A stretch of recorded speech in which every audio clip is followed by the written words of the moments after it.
Existence Brewing. Here's another Existence Brewing single shot. Speaking of American marketeurs and doing their job, we're coming upon the day of St. Valentine. Oh, yes, we are. A very interesting fellow he was. And, they're saying that Americans alone are going to spend $29 billion on Valentine's Day this year. $29 billion. That's an average of $200 per person. Led around like you've got a leash around your neck that's tied to corporate America. And you know who they've sold? You know, you can blame, and I'm going to just say this flat out. It may sound sexist. I don't care. You can blame straight women for this phenomenon because, and I know this firsthand because I remember meeting the woman who became my wife at one time we were together 22 years, but we were married 13 of those. So I recall our first Valentine's Day and the thing is we conjoined in the summer. So we'd already been together for months and you had a lay of the land and all of the thresholds had been broken that are broken during that time frame, except for the marriage one, of course, which took 9 years for me to actually commit to. But that's another story.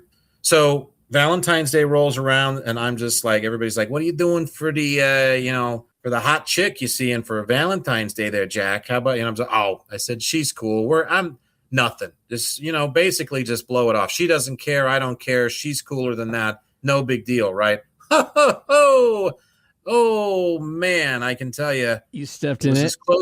It was as close to me losing my penis as I've ever come to a set of garden shears. I mean, she was livid that I wouldn't, how dare I, in this new relationship, snub her on Valentine's Day. And I said, it's a fucking bunch of corporate bullshit led around by I can go down and get you at that time, I could go down to the supermarket and get you a dozen roses at any time for $9.99.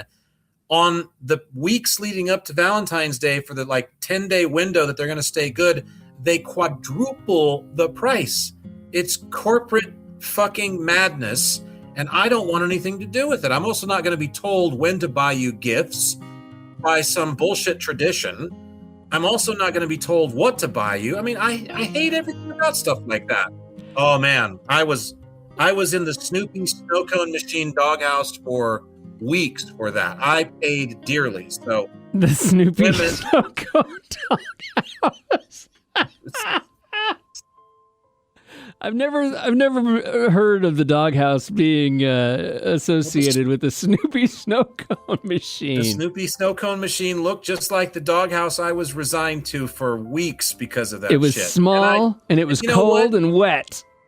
And it still pisses me off to this day. We've been divorced for 7 years now, and I'm still irritated about that. It's just like, how can you not see what a bunch of bullshit this Valentine's Day is? Go buy me some chocolates. Go buy me this. I already bought you a house. Well, I bought you a house I didn't even want for myself. I hated that fucking house, if you'll know. I couldn't stand it. It was drafty. It was old. It was a shambles. I'm not a DIY person. I bought you a fucking house. This is what love sounds like. Cherries. This is what love sounds like, ladies and gentlemen. When Jack. No, this is what it sounds like when doves cry. Oh, yes.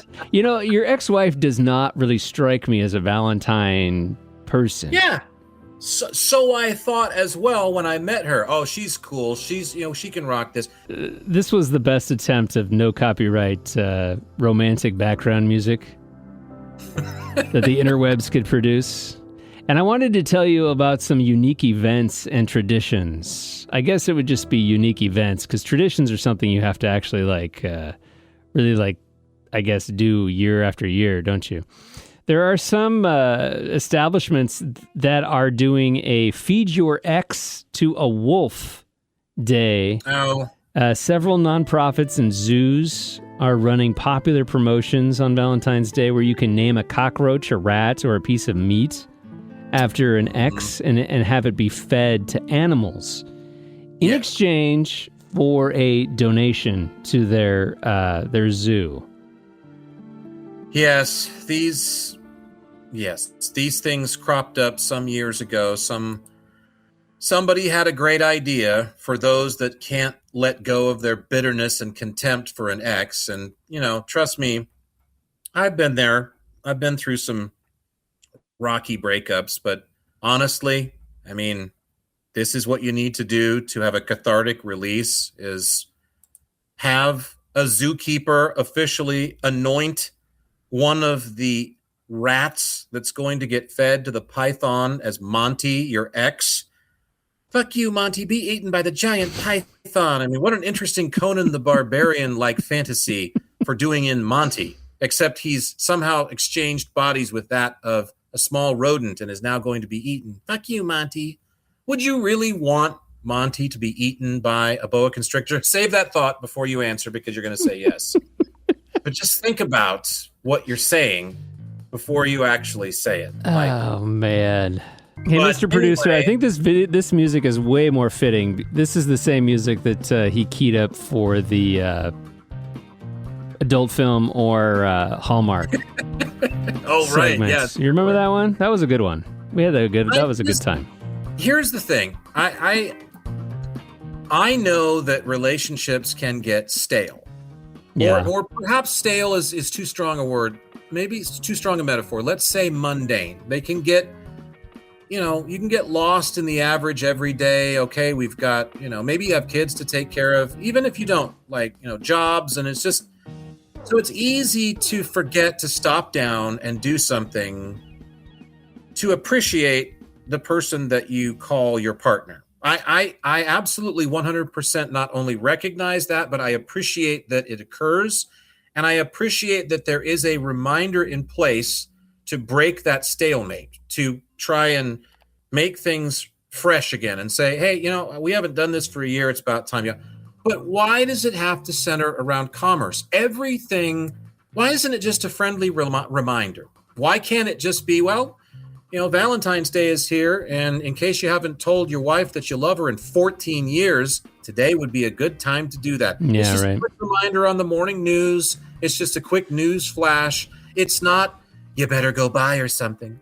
You better buy her this. And you better make it bigger and better and more expensive than it was last year, because after all, the other men are waiting. I can tell this is a hot topic for you.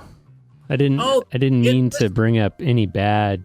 It pissed me off when it happened years ago, secretly, because it was just like, are you kidding me? You can't see around this ruse, this corporate ruse that everybody's. How much did you say? 29 million or whatever? Oh, 29 billion? Billion with a B. $29 billion worth of shit. Yeah. 9/10 of which is going to wind up in somebody's lower intestine and probably not get digested for 6 weeks if it's a lobster or a chocolate box of, Whitman's fucking samplers. Or a chocolate lobster.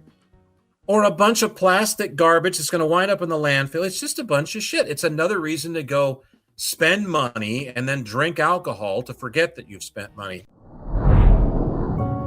We hope this single shot inspired you to want more Existence Brewing. To check out full episodes of the podcast and for more, head to existencebrewing.com or wherever you download your favorite podcasts online.